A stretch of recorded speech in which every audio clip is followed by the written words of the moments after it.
And then right here, I got like, I have on my hands in prison. Like I got, because I had actually socked through a window that was behind me. I socked through a window and broke that shit with my hand. And then I still had to fight the nigga. Like it was like, my shit was leaking, blood like on the Scary Movie. And he like, bro, I need that. Like, cause he couldn't with me. So he was like, bro, I need another one. I don't give a Really? And I was just like, put that shit on there.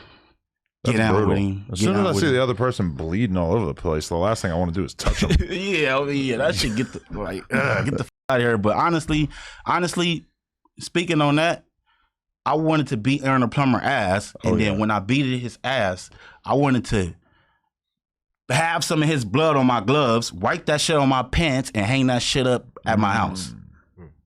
Because he was playing with me. Yeah. He was playing with me, and what did he do? He said that the way he disrespected me, I had never been disrespected that way before in my life.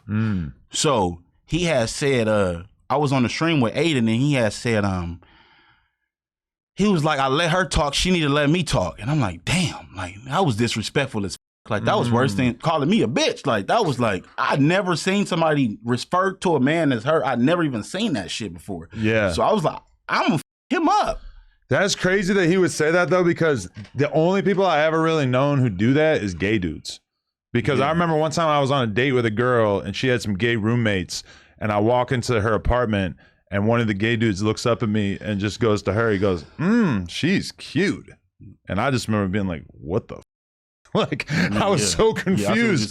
So that's crazy that Aaron had that in his bag of tricks. That's wild. That so good, how did you even get thrown in the mix of being somebody to fight Aaron the Plumber in the first place, though? Where did that come from? So I was just doing one of my little Friendly Fade Factory events on a Sunday at Hill on you know, out there in Long Beach, you know where we be at. I ain't gonna disclose the location, but yeah, he called me. He was like, "Hey, bro, I want to fight you. I want to get out. You want to get out with me?" And you had never argued with him before or anything? Yeah, I did. I actually did. I didn't argue with him. I wanted to fight him just because I knew that he was someone higher up and like in the game with the fades. Yeah, you whoop him. That's kind of like boom. Your name is sort of made in a way. Yeah. Exactly.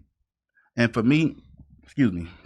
For me, I felt like the only people that people names was like in the fade world, people was looking at was Aaron the Plumber and 4 Extras. Like people kept saying fight 4 Extras or fight Aaron the Plumber. So I'm like looking at these names and I'm like, okay, if I fight these people, if it's gonna give me this certain reputation and this respect and it's gonna bring this bag, like bring it on, like let's squabble up. There's nothing to it. Like it's no hate with it. It's no nothing. And speaking of that, right on topic, Spoetyface said he'd get out with me, so I got these mitts for him. So because he gonna need this shit. You feel me? If you think you can with me, like you gonna need this. He gonna need this. I got him some gloves too. Mouth guard. Leave it.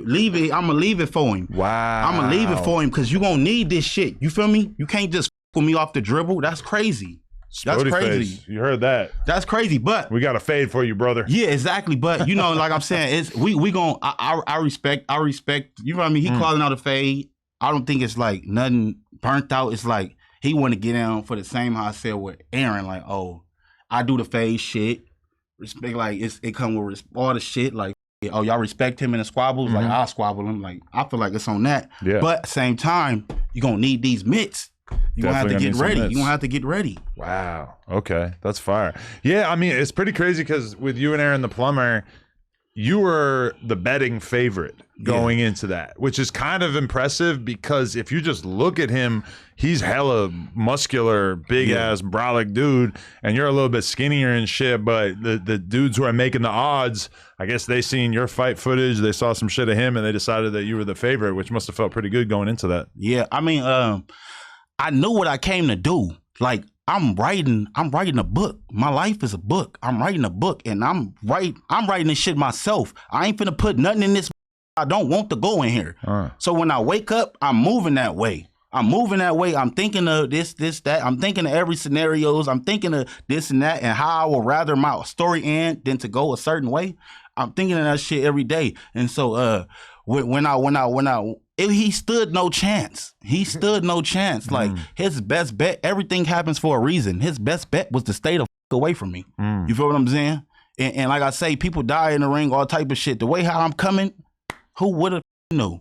Who knows? He could have got hit in his head the wrong way, all type of shit. And think about how crazy it was that when we were on the Discord live stream call or whatever with Aiden, he had a bottle of tequila that he was chugging out of. Yeah. And I thought that was a joke. I'm like, nah, he ain't drinking like, a week before the fight or whatever. And then when I was talking to 607 Unk and we were talking about Aaron the Plumber, he was kind of saying like, yeah, he's a bad alcoholic. Like he just drinks way too much. Yeah. So I don't know. Fucking weirdo. Dude is, so this dude right here. Yeah, we on the shit. This dude take like 3 shots and he take a shot. He like, yeah, we on, yeah, Brodusky. He take a fucking shot. Yeah. And then he like, all right, okay, I see you. And then like, yeah, he take another one. Wow, he take 3 shots in less than 2 minutes. Like 3 shots. I'm like, damn. And then, but they said, like, they say like the nigga say it was water or some shit. But man, he was doing all that. Like man, and that's why I knew he wasn't finna show the up. He never took this shit serious. Like he never took this shit serious. You doing all this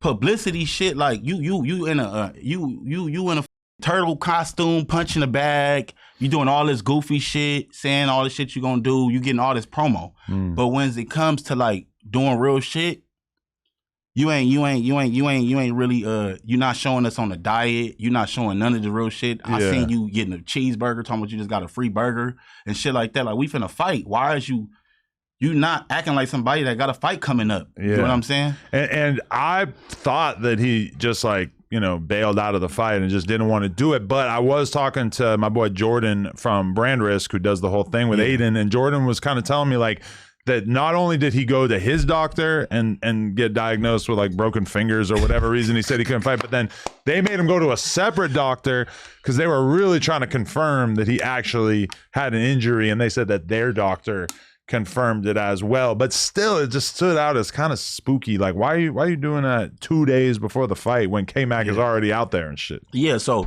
let's say, case scenario, his finger actually is up. His finger is up. Okay, let's say his shit really up. The shit happened a year ago. You talking about some shit that happened on Zeus Network. You been thinking they finna kill you for forever. Yeah. You ain't been with them. All right. 2 days before the fight, you doing the world's hardest flying push-up. Did you see that shit on his page? I didn't see it. I've been blocked for a while. Yeah. He must got you blocked. He jumping up, touching his toes in the air. This shit is hilarious. Like he's doing the world's hardest push-ups 2 days before. Wow. And you doing all this shit before. Your shit been up for a year. So what's the problem? What's the problem now? And then when we fight, you know that we have to find 2 weeks out.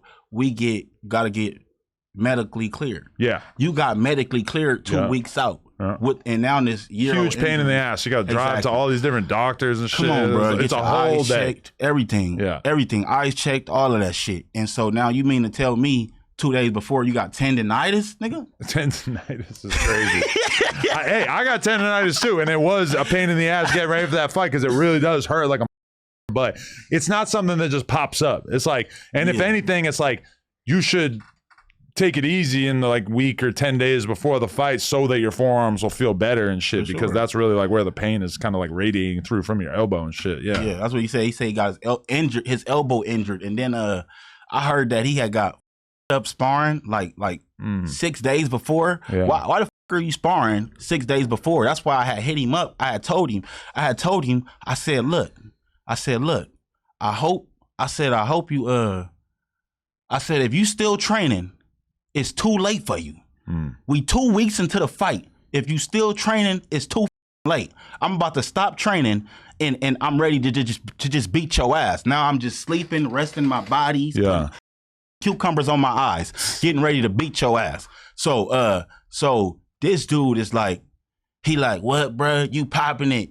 You ain't gonna do that. Bet your whole purse that you don't whip me. Bet your whole purse, whatever. See, now you saying bet your whole purse, whatever. Like you ain't finna show up to the shit. Yeah. You ain't finna show up. You ever talking about bet everything? Like You don't seem that serious. Like you really finna. It's crazy how it's the dudes who are the loudest about how tough they are. Because I noticed the same thing with Bosco. Bosco makes videos on Instagram every day talking about how tough he is, how he's making fun of King Pill because King Pill lost his fight. But it's like, bro, you duck the fight. You let them put you on a flyer, and then you didn't show up. You made up a injury. It's like, and that's what I got from talking to Aiden Ross and Brandrist, is that like they book fights all the time, and the people just bail. Like it's like people want to sign up for it, they like the idea of it, but then when it gets close to it, they just get scared and they just don't want to do it. If you enjoyed that clip, make sure you become a member for only $5 a month. It really helps support us, and it also gives you early access to all of our content. Let's go.